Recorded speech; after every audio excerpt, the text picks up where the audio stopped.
우리가 곧 하는 청년 비전 컨퍼런스의 주제도 그렇지만 정체성이라는 단어 있잖아요. 정체성이라는 말은 우리가 살면서 그리고 교회에서 신앙생활 하면서 늘 곁에 두고 고민하는 그런 단어 같습니다. 얼마 전 저는 이 정체성과 관련한 한 기사를 접하게 되었습니다. 그 뉴스의 기사는 다음과 같았어요. 정부가 주는 대통령의 훈장을 거절한 초등학교의 은퇴 교사 이야기였습니다. 아니, 정부가 주는 훈장을 거절한다고? 그거는 가보로 여길 만한 건데 왜 거절했을까 하는 마음으로 그 의문을 가지면서 제가 그 선생님이 은퇴하신 교사분이 누구신지 인터넷을 보고 확인하게 되었습니다. 무려 34년간 초등학교에서 아이들을 가르쳤던 이부영 선생님이셨어요. 이 이부영 선생님은 지난 2016년도에 명퇴라고 하죠. 명예퇴직을 하시면서 교편을 내려놓으셨습니다. 정부는 그런 선생님에게 그 근로의 대가, 그 고생을 인정해서 근정 훈장 5등급을, 그래서 옥조 훈장이라고 그 이름을 부르더라고요. 이 옥조 훈장을 수여하기로 결정을 한 거예요. 하지만 이부영 선생님은 이 훈장을 받지 않겠다고, 대통령의 훈장을 받지 않겠다고 거절했습니다. 정중히 사양했습니다. 여러분, 왜 정부가 주는 이 훈장을 거절했을까요?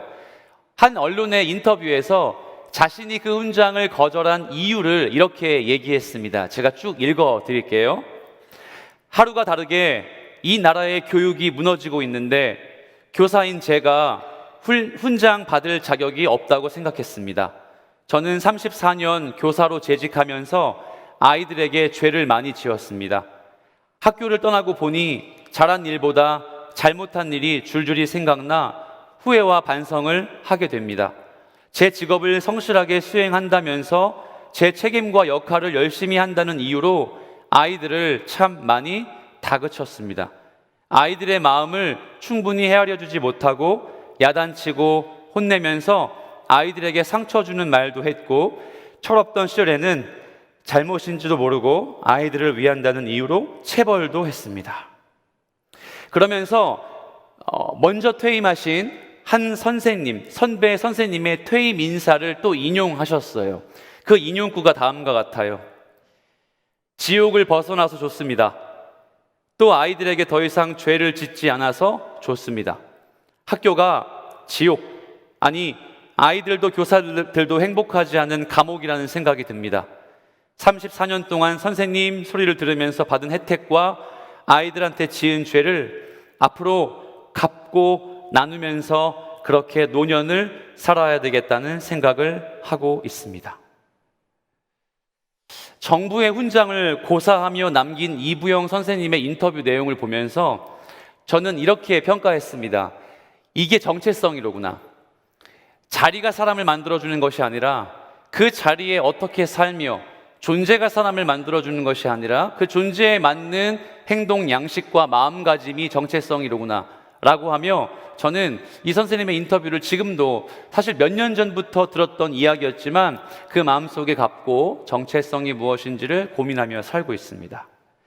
우리는 지난 마가복음 강해를 통해 광풍을 만난 제자들, 그리고 저 배 후미에서 잠을 주무셨던 예수님의 모습을 배웠습니다. 하나님과의 진정한 샬롬, 진짜 에게이로를 겪고 있는 예수님과 그 예수님을 빨리 깨워 우리에게 에게이로 해달라고, 우리에게 삶의 변화와 삶의 만족으로 평안을 달라고 간청했던 제자들의 이중적인 모습을 우리 불과 일주일 전에 배웠습니다. 그리고 예수님이 풍랑을 잠잠케 하셨고 바람을 조용하게 만드신 이후로 우리가 지난 시간에 의도적으로 짚어보지 않았지만 41절 말씀에 이렇게 제자들이 이야기하죠. 그가 누구시기에 바람도 바다도 파도도 잔잔케 할 수 있을까? 이렇게 고백하며 이 본문 단락이 마무리됩니다. 여러분, 41절에 제자들, 베드로, 안드레, 야고보, 요한, 빌립, 바돌로메와 같은 어부이며 개종했으며 회심했고 심지어 자기 장모님의 그 병까지 고침받은 걸 두 눈으로 목도한 이 사람들이 귀신을 쫓는 걸 이미 받고 회당에서 말씀을 엄청나게 전문적으로 가르치시는 예수님의 모습도 봤고 결국에는 이런 엄청난 기적을 펼치시는 예수님의 기적까지 그 말도 안 되는 사건까지 곧 경험한 이 사람들의 이야기가 뭐예요? 아멘 할렐루야 주님 복 주시옵소서가 아니라 나 구원 받았네 너 구원 받았네 우리 구원 받았네가 아니라 그가 누구시기에 바다와 파도가 바람이 잠잠케 되는가? 이런 질문을 남기는 거예요. 그렇게나 예수님이 보여주셨어도 예수님의 정체성을 모르는 거예요. 예수님의 정체성에 대해 관심이 없었던 것 같아요. 사랑하는 여러분, 우리가 설교의 서두이지만 명백히 짚고 넘어가면 좋겠어요. 뭐냐면요, 우리 예수 믿지만 예수가 누구신가? 우리 교회 출석하지만 전능하신 아버지 하나님께서 나에게 어떤 분이신가? 예수 십자가의 보혈이 나에게 어떤 존재인가? 성령님 보이지 않고 들리지 않는데 충만하신다고 하는 그 이야기, 그 사변과 같은 이야기가 나한테 실제가 되는가? 이거 고민하지 않고서는 저는 오늘도 고백합니다. 그거 그리스도인 아니에요. 그거 예수 믿는 거 아니에요. 사랑하는 여러분, 예수 그리스도의 정체성을 기억하셔야 돼요. 한 번 기억하는 게 아니라 힘들 때, 어려울 때, 기쁠 때, 감사할 때 예수님이 누구신지를 그 정체성을 바로 기억하고 이해하셔야 합니다. 아멘. 그렇다면 오늘 본문은 뚜렷한 해답이 되겠죠. 어떤 해답이요? 그가 누구시기에? 이 질문에 대한 해답이 예수님이 직접 행동 언어로 보여주십니다. 자, 본문을 볼게요. 본문에 같은 배를 탄 예수님과 제자들이 갈릴리 호수를 지나 저 반대편 어떤 지역에 정박했습니다. 그 지역의 이름은 거라사라고 부릅니다. 이 거라사에 배가 정박하자마자 한 사람이 늑달같이 달려와 예수님을 불렀습니다. 다시요. 이 배가 이 육지에 다다르자마자 한 사람이 예수님께 다가와 뭔가 외칩니다. 여러분 질문이요. 이 사람이 예수님을 기다렸을까요? 우연히 만난 걸까요? 기다렸겠죠. 어쩌면 저 멀리서부터 배 한 척이 오는 모습을 망부석처럼 기다리면서 예수님을 계속 기다리고 이 앞에까지 올 때까지 참았던 것 같아요. 그런데 그 사람의 정체성이 소개됩니다. 그 사람은 바로 귀신 들린 자였어요. 우리가 얼마 전 마가복음 1장에서 귀신 들린 자를 고치신 예수님을 이미 한 번 배운 적이 있습니다. 유튜브에 조회수를 올려주시기 위해서라도 이 마가복음의 1장의 내용을 한 번 더 읽어주시면, 다른 계정으로 읽어주시면 조회수가 많이 올라가거든요. 네. 웃을 때는 편하게 웃으셔도 되고요. 나만 웃는다고 너무 부끄러워하지 마시고 마스크 내리고 잠깐 웃는 것도 요즘엔 괜찮으니까 이렇게 웃어주세요. 자, 1절을 함께 읽어보죠. 1절 말씀입니다. 자, 시작. 예수께서 바다 건너편 거라사인의 지방에 이르러. 아멘. 자, 보이세요? 어떤 지방? 거라사. 되게 명칭이 헷갈려요. 거라사. 다른 복음서에는 가다라라고 나와요. 가다라 혹은 거라사예요. 예수님과 제자들이 함께 탄 배가 갈릴리 반대편에 있는 거라사 지방에 도착했습니다. 자, 여기서 잠깐 본문을 이해하기 위해서 이 거라사 지방에 얽힌 역사를 반드시 알아야 됩니다. BC 64년, 성경대학 배우신 분들 기억나세요? 이 지역을 점령한 한 명의 로마의 장군이 있었으니 그 사람의 이름은 폼페이 장군입니다. 이 폼페이 장군이 유대인들이 살고 있는 지역을 하나둘 정복하고 성읍 하나둘 점령하면서 그 점령할 때마다 자기의 민족의 사람들을 강제 이주시켜서 이 자리에 살게 했습니다. 그러니까 땅은 유대 땅인데 정복하면서 누구를 데려왔다? 이방인들을 데려온 거예요. 그렇다면 그 이방인들이 이 땅에 살고 있는 유대인들과 어떻게 살았을까요? 치고받고 싸웠을까요? 그렇지 않죠? 결혼하고 자손을 남겼죠. 자, 그러면 두 번째 질문을 드려보죠. 유대인들이 보기에 이 땅은 유대인의 땅처럼 보여요? 이방인의 땅이에요? 이방인의 땅입니다. 가령 어떤 성과 같이? 사마리아 성과 같이. 그래서 이 거라사는 유대인들의 정서상 이방인 땅이었습니다. 이방인 땅. 예수님이 이방인 땅에 가는 거 합당한가요? 혹시 여러분 성경에 조금이라도 지식이 있으시면 알 수 있겠죠? 유대인들은 이방 땅에 절대 가지 않습니다. 아니, 심지어 쳐다보지도 않고 유대인의 입장에서 이방인 여자, 남자와 대화 섞는 것도 죄라고 불경하다 여깁니다. 그런데 예수님이 무려 많은 제자들을 데리고 거라사, 즉 이방인 땅에 도착하셨습니다. 왜요? 이거 말이 좀 안 됩니다. 왜요? 제자들 입장에서는요, 목숨 걸고 왔어요. 폭풍을 지나면서까지 밤이 맞도록 한잠 자지도 못하고 멀미하며, 혹은 어부 아닌 사람들은 멀미하며, 어부인 사람들은 매일마다 일상마다 맞는 폭풍이지만 두려움 속에 거라사 땅에 왔는데, 아니 왜 이곳에 오셨지? 라고 의문을 가지지 않겠습니까? 사랑하는 여러분, 여러분에게 질문해 드린다면 예수님이 왜 이 이방인 땅에 오셨을까요?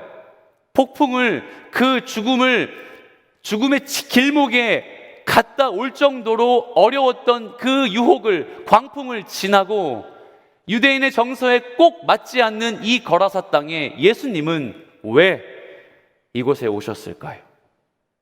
그 이유는 한 사람 때문입니다. 한 사람. 제가 본문의 서두에서 이야기 드렸죠? 배가 정박하자마자 곧 이 귀신 들린 자가 예수님을 향해 달려옵니다. 이 말은 즉슨 예수님의 이 하나님 되심에 의한 지식으로 신학적으로 평가해 본다면 예수님이 몰랐을까요? 가보니 만났을까요?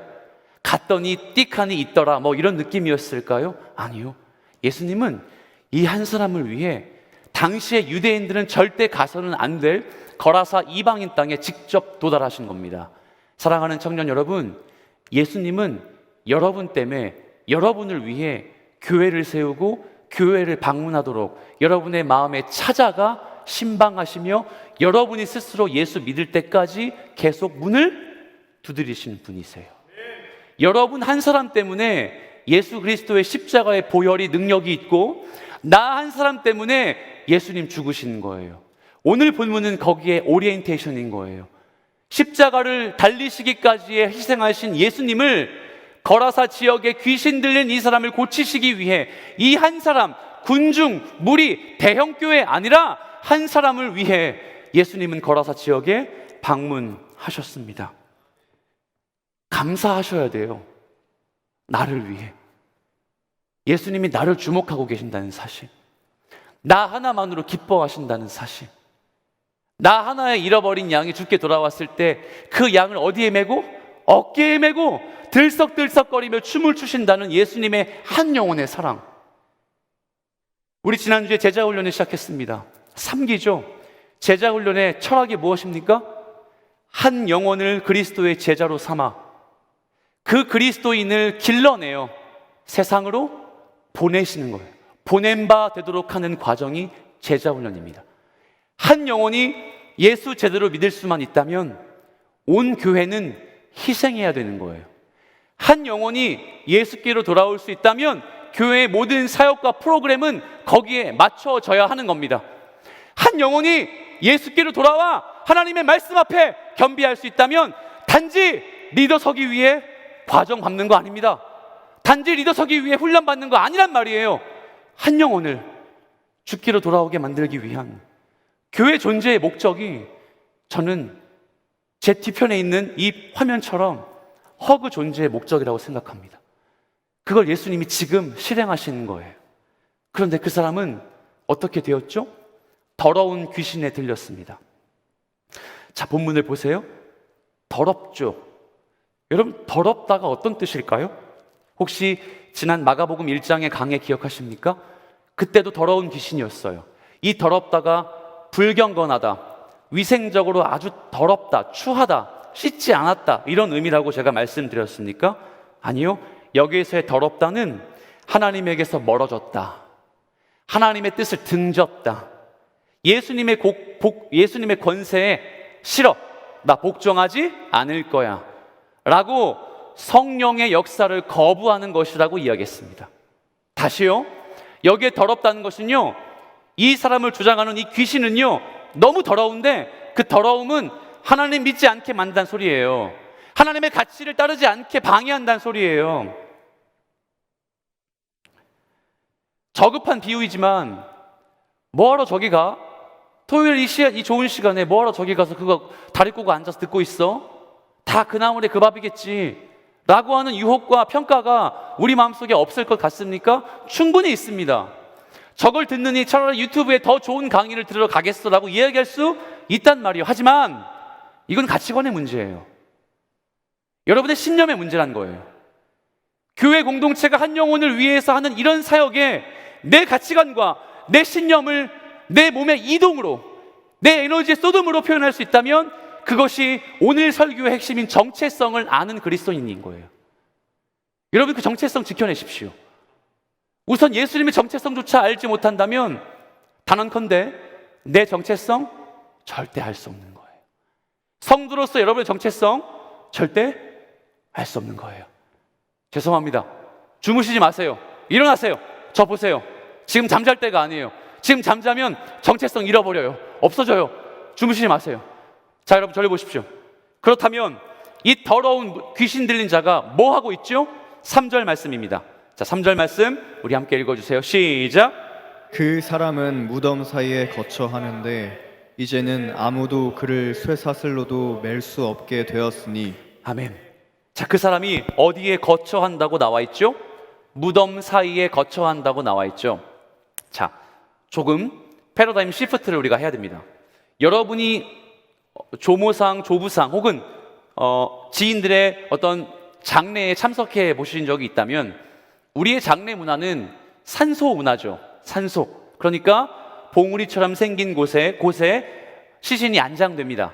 그래서 이 봉우리와 봉우리 사이에 귀신 들린 자가 있구나라고 상상할 수 있는데 이곳은 지금 어디죠? 조선 땅이 아닙니다. 이곳은 대한민국이 아니죠. 바로 유대인들이 거하는 팔레스틴 지역이에요. 팔레스틴 지역의 무덤 문화는 혹시 보셨어요? 예수님의 그 죽으심 이후에 시체를 닦기 위해 여인들이 방문한 이 그림들이 있지 않습니까? 안에 큰 공간이 있고 거기에 시체를 누입니다. 그러니까 한 사람만 누울 수 있는 공간은 아니겠죠. 누군가 사람이 들어가서 시체를 닦을 수 있는 공간인 거예요. 그리고 그 공간 앞에 사람이 쉽게 옮길 수 없는 돌문을 막아놓는 거죠. 그렇다면 이 사람이 무덤과 무덤 사이에 거했다는 말을 의역하자면 어떻게 해석할 수 있을까요? 무덤 안에 들어가 있는 거예요. 무덤 안에 그 곁에 뭐가 있을까요? 시체가 있는 거겠죠. 만약 여러분이 이 시대를 살고 있는 유대인 중에 한 사람이라면 뭐 통금 시간이 있었겠지만 밤늦게 지나가다가 이런 무덤에 있는 사람, 무덤의 문을 열고도 나오는 이 사람을 보면 얼마나 무섭겠습니까? 얼마나 깜짝 놀랄까요? 공포심이 이루 말할 수가 없겠죠. 그런데 사랑하는 여러분, 더러운 귀신 들린 자가, 즉 더러운 귀신이 이 사람을 그렇게 무섭게 하기 위해 존재할까요? 두렵게 하기 위해 존재하는 거 맞을까요? 그래서 꼭 귀신은 아주 검정이 된다. 까만 이 밤에만 나타나서 아주 우리를 소름 끼치게 만들기 위해 진짜 존재하는 걸까요? 물론 그럴 수 있겠죠. 하지만 귀신의 존재와 하나님의 영을 거스르는 더러운 자들의 존재는 거기에 있지 않습니다. 하나님 나라를 배우는 그리스도인의 입장에서 이 더러운이란 단어를 바로 해석한다면 무서움이 아니라 하나님께 속한 우리의 정체성을 하지 마. 그거 아주 저급한 인생이야. 일요일에 왜 교회를 가? 남들 밟기 위해 성공해야 되는데 왜 못 밟아? 너 아직도 비정규직이야? 네 인생 참 비참하다 라고 하는 이 유혹과 메시지 속에 내가 갖고 있는 말씀의 가치관을 절대 담아낼 수 없는 거예요. 남들 다 하는데 한잔해. 남들 다 피우는데 그냥 전자담배 피워. 연초보다는 전자담배가 훨씬 좋은 거야. 이런 말도 안 되는 가치관 속에서 중심 잡지 못하고 있는 우리 모습이 바로 이 더러움의 표현과 똑같은 거예요. 그래서 여러분 이렇게 고백하세요. 하나님, 저는 더러운 죄인입니다. 주님, 저는 더러운 죄인입니다. 여기 있는 십자가 앞에 제 더러움을 다시 한번 내어놓고 그 그리스도의 은혜로 말미암아 새 사람, 새로운 한 사람 되길 소망합니다. 이게 은혜입니다. 이게 교회의 존재의 목적이라는 거예요. 그리고 우리가 그렇게 하도록 예수님이 거라사에 우리 하나를 위해 방문하셨습니다. 그래서 그 귀신의 힘, 그 귀신의 하나님에 속하지 못하도록 만드는 능력 때문에 아무도 이 사람을 제어할 수가 없었습니다. 제가 몇 번 말씀드린 적이 있지만 저도 귀신 들린 교회 형을 기도하다가 그 힘을 느낀 적이 있어요. 장정들 15명이 사지를 붙들고 기도했지만 이 휘몰아치는 그 힘을 이겨낼 수가 없었어요. 그리고 아직도 그 귀신 들린 인생을 살면서 엄청 어려운 길을 계속 가고 있는 모습을 저는 보곤 합니다. 어떤 목사님이 기도와도 물리칠 수가 없었고, 야, 이건 진짜 하나님이 이 형제 안에 하나님의 뜻을 진짜 뭔가 펼치시고 싶구나, 나는 정답 밖에는 뭐라고 설명할 방도가 없었던 거예요. 마찬가지예요. 이 사람이 귀신이 주장하는 걸 이겨낼 수가 없었어요. 통제할 수가 없었던 겁니다. 하지만 주님이, 예수 한 분이 그에게 오셔서 그를 통제합니다. 누구도 통제할 수 없었고 어떤 가치관도 바꿀 수 없었던 이 귀신 들림의 더러움을 누가요? 예수가 그저 합니다. 자, 이제 어떻게 이 귀신 들린 자를 고치시는지 한번 봅시다. 6절과 7절입니다.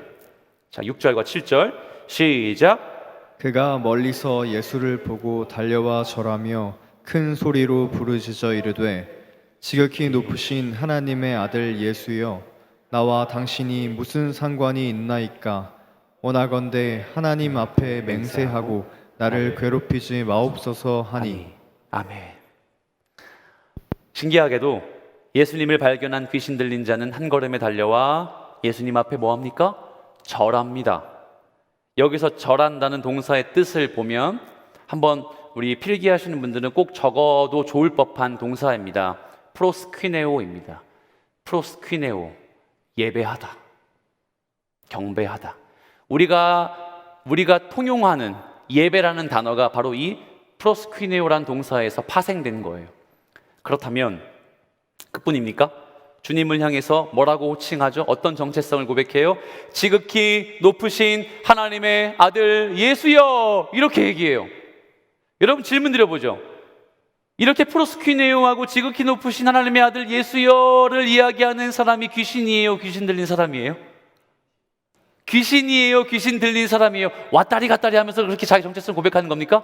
아니요. 이건 명백한 귀신의 고백이에요. 귀신이 지금 예수 그리스도를 알아보고 있는 거예요. 우와, 그렇다면 정말 놀랍지 않습니까? 어떻게 이 더러운 영이 예수의 정체성을 고백할 수 있을까? 나도 제대로 못하는데, 성도인 나도 예수를 향해 신앙 고백 잘 못하는데 두 가지를 하는 거예요. 엎드려 절하세, 그리고 뭐예요? 지극히 높으신 하나님의 아들 예수여라고 그의 정체성을 완벽하게 고백합니다. 그래서 우리 이 사실에 아멘 하면 될까요? 혹시 어떻게 생각하십니까? 이 귀신의 고백이 참된 걸까요? 아니면 100번 양보해서 이건 이 귀신 들린 사람의 고백이다, 이 사람의 고백이지 귀신의 고백이 아닐 거야 라고 정의하는 게 맞겠습니까? 어떻게 생각하세요? 이 고백은 참된 고백이 될 수 없죠. 왜요? 그 뒤에 뭐라고 합니까? 나와 당신이 무슨 상관이 있나이까? 자, 어렵게 생각할 수 있으니까 쉽게 의역해 보겠습니다. 아무개야, 예수 그리스도는 하나님의 아들이시고 너를 위해 십자가에 달리신 구주셔. 너 믿니? 네, 저 믿습니다.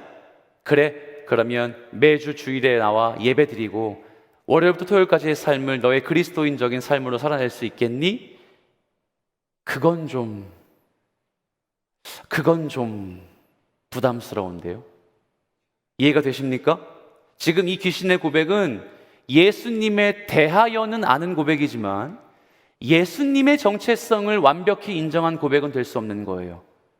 사랑하는 믿음의 후배 여러분, 예수에 대하여 아는 믿음과 예수를 알고 고백하는 경험하는 신앙은 다릅니다. 여러분, 지금 이 귀신의 고백에 편승하여 우리가 예수님에 대하여 고백하고 있지는 않습니까? 예수님을 교리로, 말씀으로는 잘 알고 있지만, 아주 그럴싸하게 표현도 잘하고 있지만, 주여, 당신과 내가 무슨 상관이 있나이까? 그것만은 좀, 제자는 좀 제가 되기 싫습니다 라고 이야기하는 그 어떤 성도의 고백과 별반 다르지 않을까요? 우리가 이 귀신의 고백을 분명히 짚고 넘어가야 합니다. 신앙 고백은 그 대상을 향한 지식의 고백이 될 수 없습니다. 신앙 고백은 그 대상 자체의 정체성을 고백하는 거예요. 다시 이야기해 볼게요. 찬양이 뭐라고 했죠? 프로스퀴네오가 뭐라고 했습니까? 하나님을 높이는 거라고 했습니까? 아니라고 했어요. 높으신 하나님을 인정하는 겁니다. 다시요. 찬양은 낮은 하나님을 내가 몸부림치고 두 손 들고 일어나서 아주 세션 기가 막히게 예배해서 높이는 게 아니라 높이 계신 주님이 높다고 인정하는 게 찬양이에요. 전능하신 주님이 전능하다고 고백하는 게 찬양이에요. 그렇다면 전능하신 주님의 찬양과 전능하신 주님을 알게 하는 경험의 인생은 괴리감이 있으면 될까요? 안 될까요? 안 되는 거예요. 내가 드리는 예배와 내가 사는 삶이 일치하려면 하나님을 향한 신앙의 고백이 결코 지식으로 될 수 없습니다. 마태복음 4장의 3절 말씀을 보면 여러분이 잘 암직한 말씀입니다. 제가 한번 읽어보죠. 시험하는 자가 예수께 나와서 이르되 네가 만일 하나님의 아들이거든 명하여 이 돌들로 떡덩이가 되게 하라. 자, 어떤 본문 같으세요? 사탄이 예수님의 공생의 시작 전에 40일 동안 금식하실 때에 광야에서 시험하는 사건입니다. 이 사탄이 예수님을 향해 시험하는 종류가 몇 가지였냐면 3가지가 있었어요. 육신의 자랑, 안목의 자랑, 이생의 정욕. 육신의 정욕, 이생의 자랑, 이생의 자랑이죠.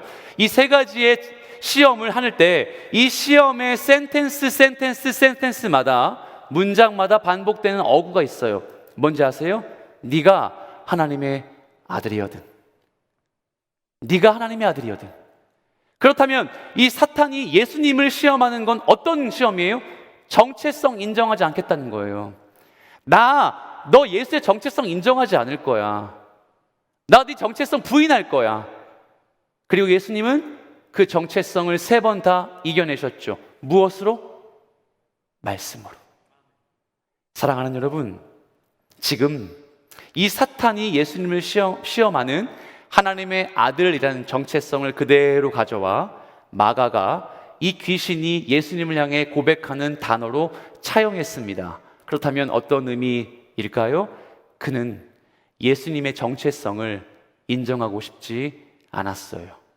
적어도 내 삶에, 저기 저 뜨겁게 예배드리는 아무개의 삶에는 인정되고 앞에서 예배드리는 상범이와 바울이한테는 인정되지만 나에게는 이 정도로 만족해. 지식으로 갖춰놓을 수 있는 예수님의 신앙 고백을 이 귀신 들린 자가 드리고 있다는 겁니다. 그러므로 오늘 본문은 41절, 그가 누구이기에, 제자들이 불신했고 제자들이 그 많은 기적들을 봐도 인정하지 않았던 예수님의 정체성을 본인 스스로가 귀신 들린 자를 치유하심으로 증명해내시는 거예요. 그걸 찾아내시는 시간입니다. 그리고 그 정체성 그대로 예수님이 뭐라고 하시죠? 야, 너 이름 뭐니? 라고 물으세요. 이 도식이 이해가 되십니까? 41절에서 제자들은 예수님을 향한 정체성을 올바로 이해하지 못했고, 배가 정박하여 귀신 들린 자를 만날 때 귀신 들린 자가 예수님을 향해 올바른 정체성으로 고백하지 못했으며, 그 질문 뒤에 귀신에게 이야기합니다. 그러면 네 이름은 뭐니? 라고 예수님이 귀신 들린 자에게 질문하죠. 이 귀신이 대답합니다. 예수님, 저는 군대입니다. 이 한글 성경이 참 애매모호하게 반응을 했죠. 저는 군대입니다. 이 군대라는 단어가 헬라어 원문을 보면 레기온이라고 합니다. 레기온은 로마의 군대의 6,000명 정도 되는 보병 단위예요. 보병 단위 레기온. 그러면 이 귀신 들린 자 안에 몇 마리라고 해볼게요. 몇 마리의 귀신이 있다는 것으로 정의할 수 있습니까? 6,000마리. 와, 목사님 어떻게 한 명의 육체에게 6,000마리의 귀신이 조장돼요? 아, 이거 좀 이상하지 않습니까? 물론 그렇게 생각할 수 있죠. 하지만 이렇게 해석해 보는 건 어떨까요? 이 영혼을 완벽히 통제하는 존재. 한 사람의 성도가 예수께로 나오지 못하도록 완벽하게 올가매는 공중의 권세 잡은 자. 여러분, 인생을 살며 예수 믿는 건요, 교회만에 출석하는 문제 아닙니다. 리더 얼마나 버텨내면서 영혼을 길러내는 문제 아닙니다. 목사로 좋게요. 여러분, 그렇지만 이 레기온이라는 단어를 보면서 우리가 무엇을 생각할 수 있냐면, 야, 예수 믿는 건 어디에 속하는 문제이구나. 내가 하나님의 영광에 속하면서 그 인생을 사는 문제인지, 6,000마리나 되는 귀신이 나를 통제하며 세속적인 가치관, 인본주의적인 세계관, 교회를 반대로 생각하게 만드는 하나님을 등한시하는 세계관으로 나를 몰아넣을지, 그것을 싸우는 게 인생이구나. 여러분, 이 말을 하고 있는 거예요. 청년의 때에 하나님의 은혜 안에 거할 것인가? 6,000마리 되는 귀신의 속박 가운데 그 가치관을 이겨내지 못하고 어두운 것, 더러운 것, 예수 믿지 않는 것을 쫓아, 죄송합니다, 하이에나처럼 그런 인생을 방황하실 겁니까? 우린 이미 배웠습니다. 에베소서 2장 2절 말씀을 통해 나를 권세 잡으려고 하는 존재가 있다, 나를 통제하려고 하는 눈에 보이지 않는 존재가 있다, 이 말씀을 말이죠. 여러분이 한번 읽어주시면 좋겠습니다. 자, 그때 시작. 그때 너희는 그 가운데서 행하여 이 세상 풍조를 따르고 공중의 권세 잡은 자를 따랐으니 곧 지금 불순종의 아들들 가운데서 역사하는 영이라. 아멘. 자, 저를 보십시오. 바울이 뭐라고 합니까? 우리를 조종하는 세력이 있다. 우리 마음속에 주인 되고자 하는 세력이 있다. 마치 우리가 너무도 많이 고백하는 것처럼 내가 주인 삼은 모든 것 내려놓고 나에게 주인 행세하는 것들이 존재한다. 그 세력은 적어도 우리 영혼을 천국 하나님의 길로 인도하지 않는다. 우리의 영과 육체를 파멸의 길로 인도하는 공중의 권세 잡은 자들이다 라고 사도 바울이 이야기합니다. 여러분, 그런 것 같아요.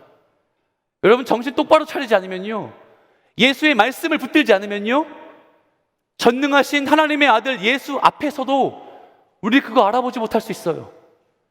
주님이 나를 주목하신다는 것을 알매도 불구하고 얼굴을 돌려 세상을 따라 갈 수 있는 게 그냥 우리예요.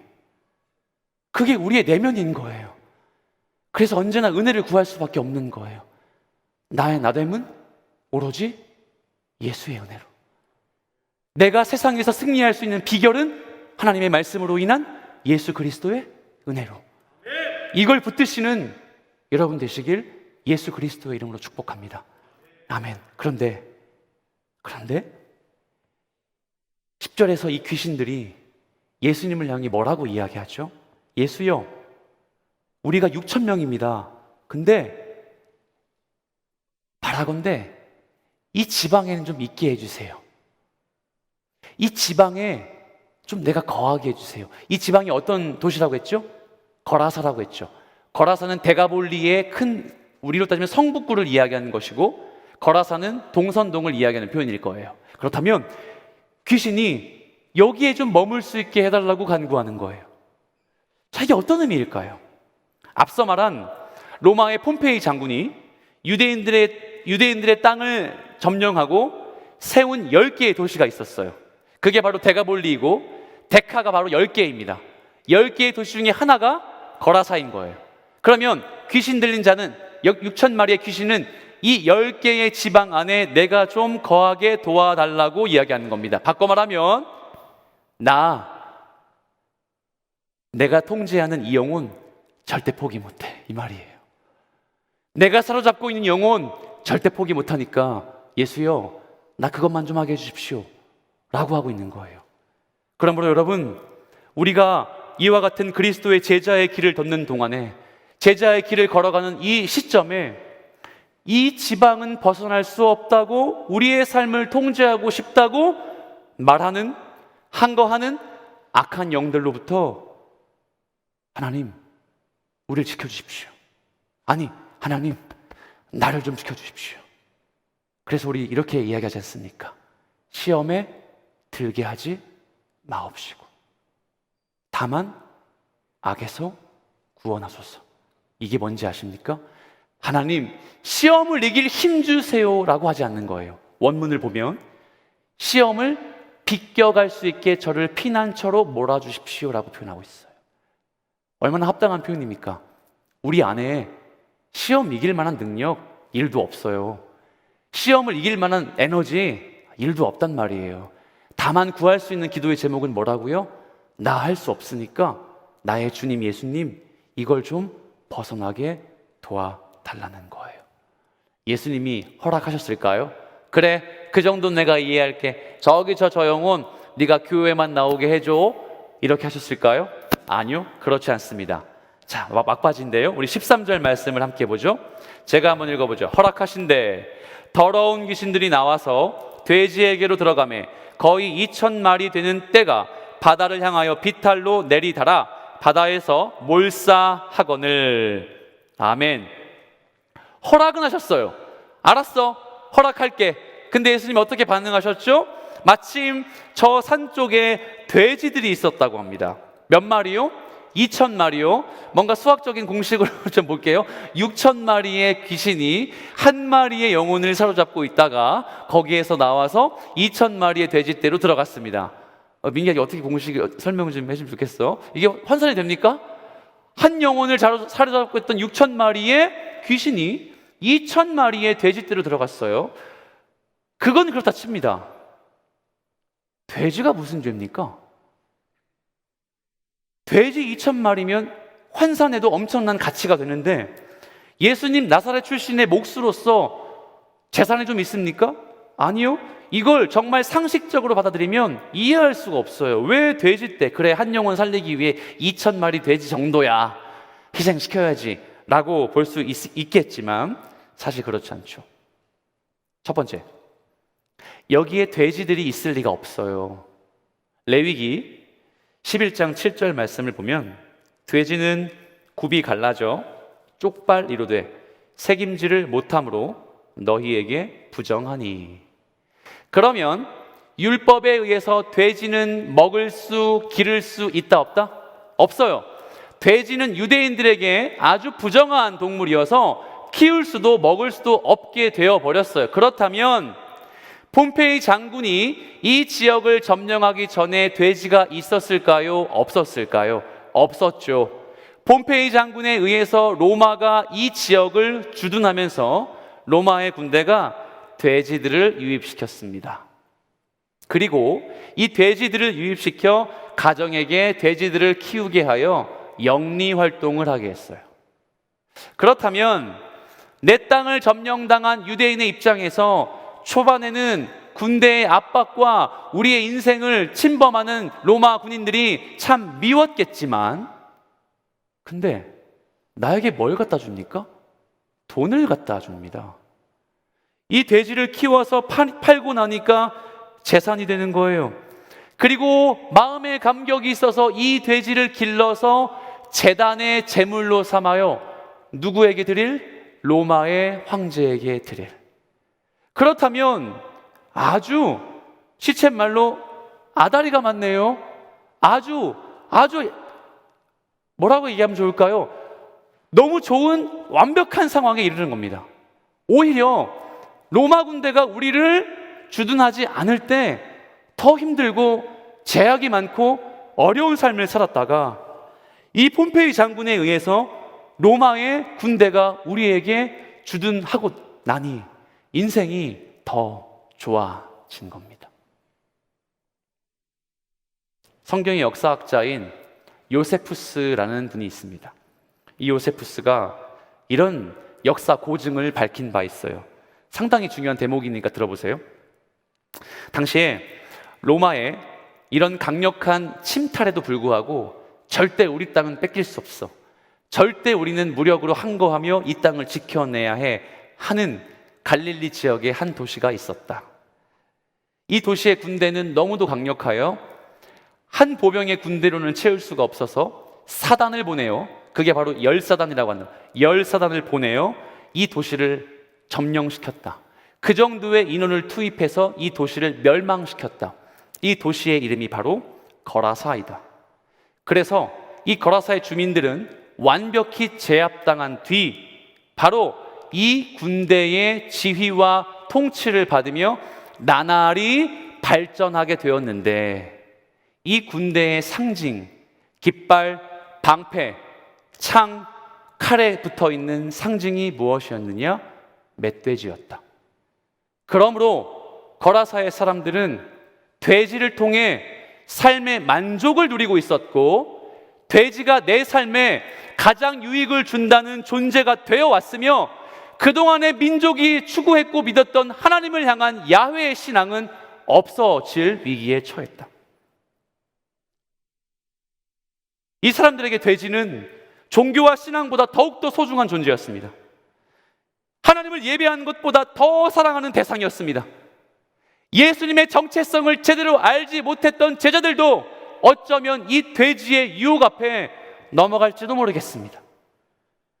예수님은 그런 상황을 모두 아셨고 산 비탈에 있는 돼지 2,000마리를 한 번에 몰살시키셨습니다.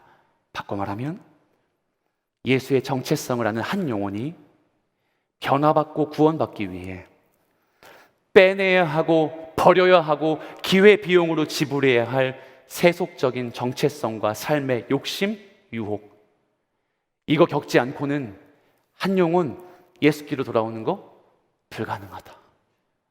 여러분 어떠세요? 여러분 이렇게 예수 믿는 게 우리가 추구해야 할 진정한 신앙의 방향 아닐까요? 혹 여러분 인격적으로 예수님을 믿었던 기억이 언제이십니까? 그때 혹시 이 2,000마리의 돼지와 상호 교환하여 십자가의 은혜를 오롯하게 느끼셨습니까? 그거 기회비용으로 지불하고 여러분 그렇게 인격적으로 예수를 믿게 되셨습니까? 아니면 지금 가슴 한켠에 2,000마리 존재하지 않나요? 한 영혼이 구원받는 가치보다, 한 영혼이 주님께로 돌아오는 가치보다 그 어떤 세속적이고 세상적인 가치는 의미가 없다는 걸 보여주신 거예요. 그러므로 이 말씀은 그가 누구이기에 예수님을 알지 못하는 제자들을 향해 예수님 또 말씀하셨어요. 지겹습니다. 저는 저 같은 목사가 하나님의 은혜를 경험하고도 믿지 못하고, 경험하고도 불신하고, 부흥을 경험하고도 예수가 우리 공동체 사랑하실까라고 의심할 때에 예수님은 한 번도 다그치지 않으시고 행동 언어로, 비유로, 기적으로 오늘 이 귀신 들린 자를 치유함으로 그 불신에 사로잡혀 있는 제자들에게 권면하셨어요. 사랑하는 청년 여러분, 오늘 말씀이 우리에게 그 교훈이 됩니다. 여전히 거라사의 주민들은 뭐라고 했습니까? 그 광풍 속에서 혼비백산했던 제자들의 그 모습 그대로 반응했죠. 17절, 그들이 예수께 그 지방에서 떠나주십시오, 무섭습니다, 저에게서 멀리 가십시오 라고 간구하더라. 왜 그럴까요? 무엇 염려해서 떠나달라고 했을 걸까요? 나도 그 귀신 들린 자처럼 귀신에 들릴까 봐 무서워서 그랬을까요? 아니죠. 지금 자신들의 시선에 2,000마리 되는 돼지들이 죽는 모습을 목격했습니다. 만약 내가 예수 믿는다면 포기할 것이 이만저만이 아니구나. 내가 예수 믿는다면 고쳐야 될 것이 기가 막히게 많구나. 나 그러면 그냥 종교인 될래. 나 그냥 신자만 되고 일요일에 그냥 2시에 예배만 나오면 되는 거 아니겠어? 철저하게 내 정체성 숨기고 그렇게 교회 다닌다고 하면 되는 거 아니겠어? 여러분, 이런 고백과 이 거라사의 주민들이 멀리 가주십시오라고 이야기하는 게 뭐가 다를까요? 어떤 차이점이 있겠냐 말입니다. 사랑하는 여러분, 말씀 앞에 인격적으로 반응해 주시길 부탁합니다. 그리스도의 복음이 여러분의 평안과 여러분의 행복의 방해거리라고 생각이 되십니까? 예수 믿으면 놀 수 없고 돈 모을 수 없으며 누릴 수 없다고 이야기하죠. 그래서 좀 마음이 어렵습니까? 그렇게 어려워서 예수님, 저희에게서 떠나주십시오 라고 기도할 용기 있으세요? 그렇게 기도할 수 있습니까? 저는 못할 것 같아요. 그렇다면 바꿔 기도하십시오. 나의 돼지 2,000마리를 주님 앞에 버리고 순결하고 순수한 그리스도의 복음 앞에 반응하겠습니다. 제자의 삶을 살기로 결단하겠습니다. 이 말을 하고 있는 겁니다. 말씀을 정리하죠. 이제 한 사람이 완벽히 회심되었습니다. 한 영혼이 구원받았습니다. 이 영혼이 구원받은 게 어찌나 감사한지, 어찌나 행복한지 예수님을 향해 이렇게 이야기합니다. 예수님, 저도 그 배에 같이 타고 가고 싶어요.